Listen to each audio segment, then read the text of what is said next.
tentang pelimpahan jasa. Buddha mengajarkan, memberitahu tentang cara pelimpahan jasa itu di banyak sutta, ya.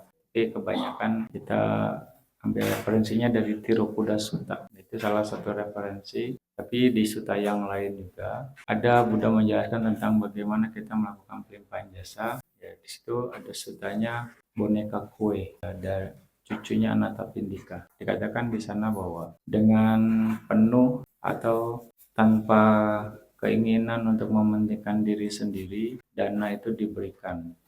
Lalu persembahan itu diberikan kepada para dewa, ya, para dewa atau juga para peta. Para peta di sini artinya bukan hanya makhluk peta tapi para mendiang, terjemahannya. Para mendiang atau para leluhur atau sanak keluarga kita yang telah meninggal. Itu juga disebut peta cara ininya.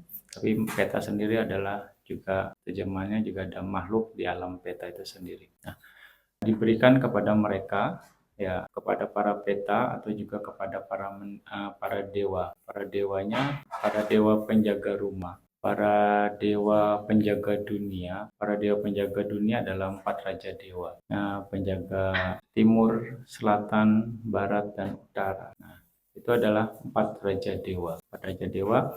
Nah, ketika di satu referensi lagi, bahkan ada seperti Dewa Yama, juga Dewa Saka. Dewa Saka itu juga bisa disebutkan. Ketika pemberian atau pelimpahan jasa dilakukan dengan mengingat mereka, maka si pemberi tidak akan tanpa hasil. Si pemberi tidak akan tanpa hasil. Nah, itu adalah salah satu referensi bahwa pelimpahan jasa bisa juga ditujukan kepada para dewa, bukan hanya kepada mendiang saja atau makhluk peta saja. Tapi memang secara prinsipnya mereka tidak akan mendapatkan manfaat langsung dari apa yang kita lakukan. Tapi ketika kita mengingat para dewa itu akan bersimpati. Para dewa juga akan mengingat kita dan mereka akan bersimpati sama kita. Seseorang yang mendapatkan simpati dari para dewa, yaitu akan selalu melihat keberuntungan, dikatakan seperti itu. Orang Chinese, keturunan itu identik dengan para dewa.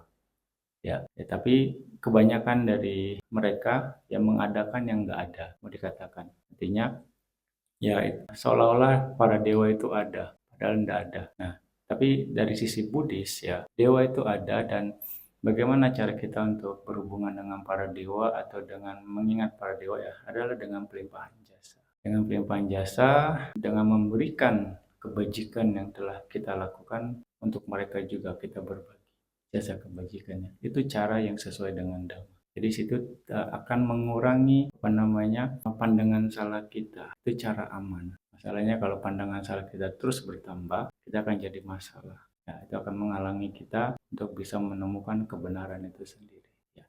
Nah, itu cara yang sesuai dengan Dhamma.